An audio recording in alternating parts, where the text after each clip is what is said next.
आज सुन चाँदी हीरा मोती भन्दा पनि महँगो संसारकै सबैभन्दा महँगो चिजहरूको बारेमा जानकारी दिँदैछौँ यो भिडियोमा। आदरणीय दर्शकबिन नमस्कार, तपाईँ अहिले हेर्दै हुनुहुन्छ चिन्जान टिभी। यदि तपाईँ हाम्रो च्यानलमा नयाँ हुनुहुन्छ भने सूचना, मनोरञ्जन र रोचक जानकारीको लागि हाम्रो च्यानललाई सब्स्क्राइब गर्न नभुल्नुहोला। दुनियाँमा हर कुरा ठक्कर खाएर टुट्ने गर्छ, तर सफलता मात्र एउटा यस्तो कुरा हो जो ठक्कर खाएर मिल्ने गर्छ। यो महत्त्वपूर्ण भनाइलाई आत्मसात गर्दै हामी विषयवस्तुतर्फ अगाडि बढ्दैछौँ। यो भिडियोलाई अन्तिमसम्म हेर्न नभुल्नुहोला। वास्तवमा संसारको सबैभन्दा महँगो पदार्थ कुनै रहस्यभन्दा कम छैन। यसको मूल्यको कुरा गर्दा आम मानिसको कल्पना भन्दा बाहिरको छ, किनकि उक्त वस्तुको जम्मा 1 ग्रामको मूल्य नै 625 खर्ब अमेरिकी डलर पर्दछ। उक्त पदार्थको नाम नै एन्टिमेटर अर्थात् प्रति पदार्थ हो।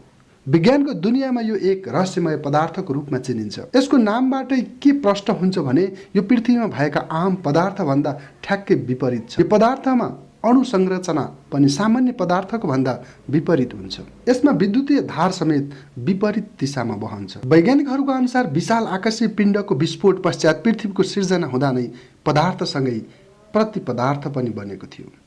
तर अहिले ब्रह्माण्डमा एन्टिमेटर दुर्लभ छ। आखिर पदार्थ यत्रतत्र हुँदा प्रति पदार्थ किन दुर्लभ भयो भन्ने कुरा नै रहस्यको रूपमा रहेको छ। यो प्रति पदार्थ कुनै काल्पनिक वस्तु होइन, वास्तविक पदार्थ नै हो। 20औं शताब्दीको सुरुमै यो वस्तुको खोज भएको थियो। सन् 1928 मा वैज्ञानिक पल डिराकले पहिलो पटक प्रति पदार्थको बारेमा खुलासा गरेका थिए। वैज्ञानिकको अनुसार ब्रह्माण्डको उत्पत्ति भएको बिग ब्याग अर्थात् विशाल विस्फोटकको घटना लगतै हरेक ठाउँमा पदार्थ र प्रति पदार्थ छरिएको थियो। जब यी दुई चिज एक अर्काको सम्पर्कमा आए तब त्यसमा भारी मात्रामा गामा विकिरणको रूपमा ऊर्जा उत्पन्न भयो। पदार्थसँगको टक्करमा अधिकांश प्रति पदार्थ नष्ट भएको र निकै कम मात्रा बचेको वैज्ञानिकहरूको निष्कर्ष छ।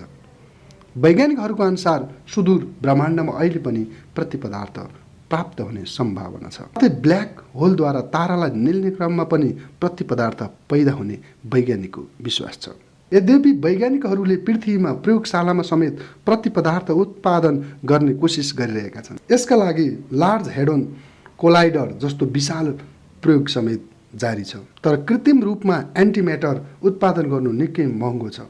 नासाको अनुसार 1 मिलिग्राम एन्टिमेटर प्रयोगशालामा उत्पादन गर्नका लागि 100 अर्ब डलर खर्च लाग्छ। त्यसैले यसलाई प्रयोगशालामा उत्पादन गर्न पनि असम्भव जस्तै छ। आदरणीय दर्शकबिन, यो भिडियोलाई अन्तिमसम्म हेरिदिनु भएकोमा धेरै धेरै धन्यवाद।